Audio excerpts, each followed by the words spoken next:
What is up and welcome back everyone. Today we are going to be just bringing the Forester in the garage because we're going to go out to Ghost, but a different part of Ghost, and we're going to go just do some trail runs with Adrian. We finally got to get the his lift is cross track out there, and then we're meeting someone out there, so we got to get the Forester in here and get it ready to go and defrost it. So if you guys have been following along in Canada, or you guys are in Canada, you know it's been really cold, like minus 30, and today is still minus 20, so the Forester's been sitting out there for a week now. I'm really questioning if it's going to start. We have a new battery in it, but it usually doesn't start so well in minus 20, and it's been sitting out there. We've got down to, I think, minus 35 one day, so it's really cold. So let's go see if that Forester starts, and then I gotta go get some gas, and then we're gonna bring it back in here, check over some stuff, and then I'm just gonna tease a couple little things and a new project we're working on very soon, waiting on one more part. So we got these things right here. So this is gonna be for a project. If you guys know what these might be for, leave a comment below, because I'm not gonna say, I've been teasing it a lot, but I'm not actually gonna say. So let's go ahead, get to the Forester and see if we can start it. We have lights.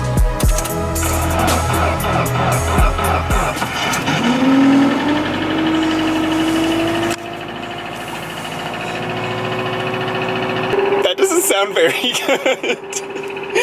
It's at $2 grand and it sounds like a diesel. I'm gonna just chill in here for a minute while it warms up. Let's hope. It started no problem. It took a little turnover. It was a little rough, but it did it.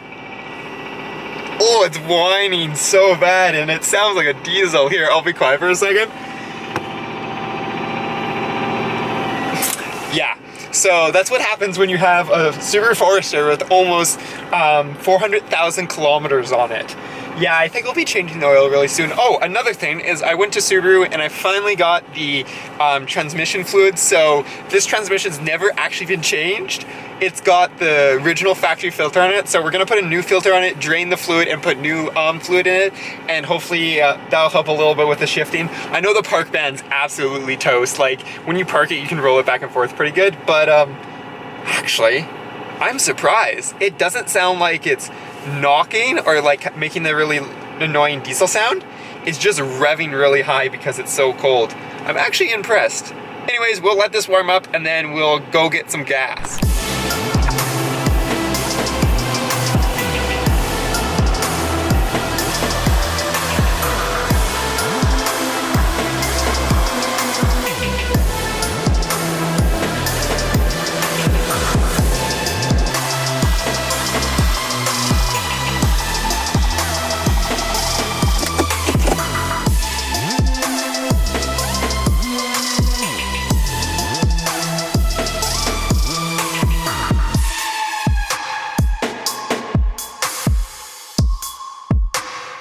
And now that we're back in the garage, we got to do a couple things before we head out. A couple of things I'm just going to go over are some of the equipment I carry, and that's just because, well, I am just getting started in this kind of overlanding thing, and I don't have all the equipment, like all the recovery boards, all the snatch blocks and all that fun stuff, because, well, I'm just getting started, as I said. So I'm going through my very basic kit. This is definitely, you should be definitely carrying more than this, but this is pretty basic, and I'm going out with some people that have stuff and have, we're taking a very basic trail tomorrow. It's called Transalta, and it's pretty much a road at this point. There's a couple little places where you could get stuck, but you're definitely not going to if you don't want to. So first thing is I have a Garmin inReach. I don't have it on me right now because I am updating it as per usual, but then I have a couple other things. I always have this. This is just a basic thing I have in my Forester, is a recovery rope and then some gloves.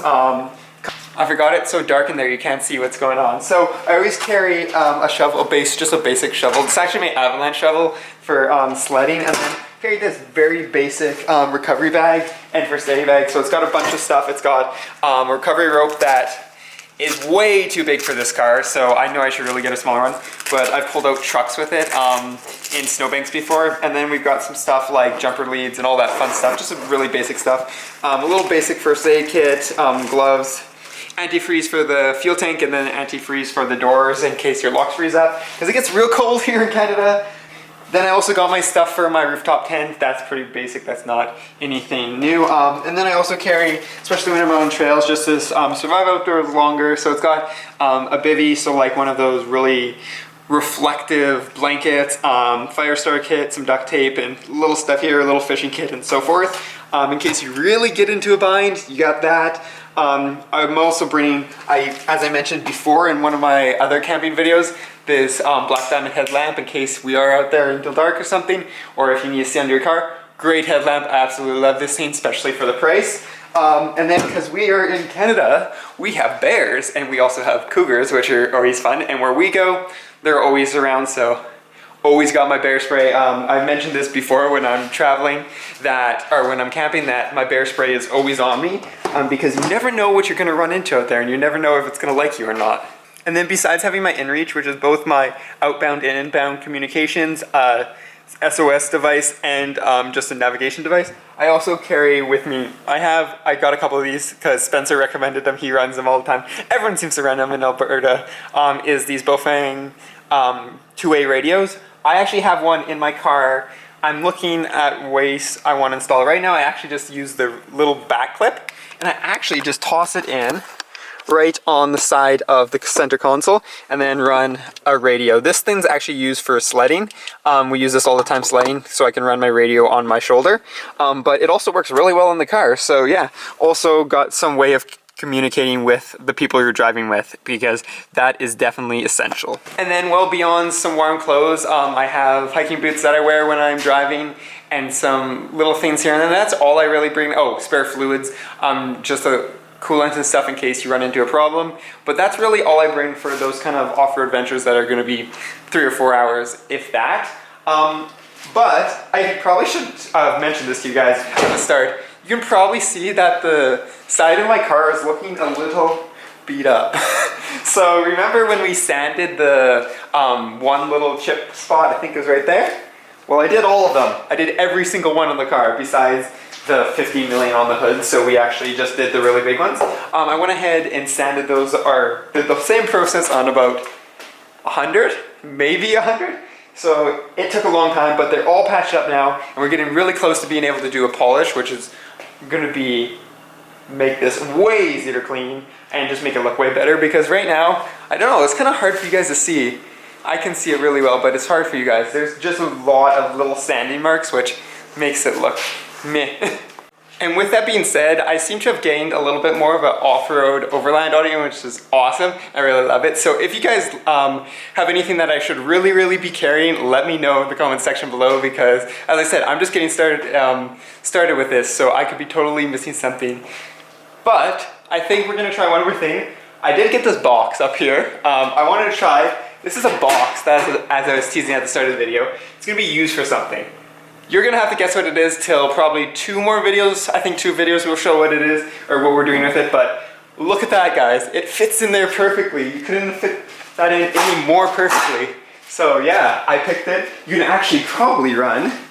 Yeah, you totally just run 2 of those up top to hold everything. But to prep for the cruise tomorrow, there's a couple more things that I want to go through. So obviously, one big thing is you want to make sure that all your fluids are topped up and not empty, because that would really suck if you get out there and you're out of oil or something. So that's what I'm going to do. I'm going to check the fluids on here, transmission fluid and all that. Just make sure I have enough. And those are all good. So the last thing I want to check is making sure this roof rack isn't going to fall off. So I have the locking socket, but I just want to check everything. Most of these are like anything that doesn't have a locking washer in it, or not a locking washer, a locking nut. Those are all thread locked in, but who knows, the thread lock must have come loose. So we can check those, and we can also check the ones with the locking nuts to make sure those haven't moved, and then we're all good to go tomorrow. And as I said, I didn't expect any of them to be loose, and none of them are.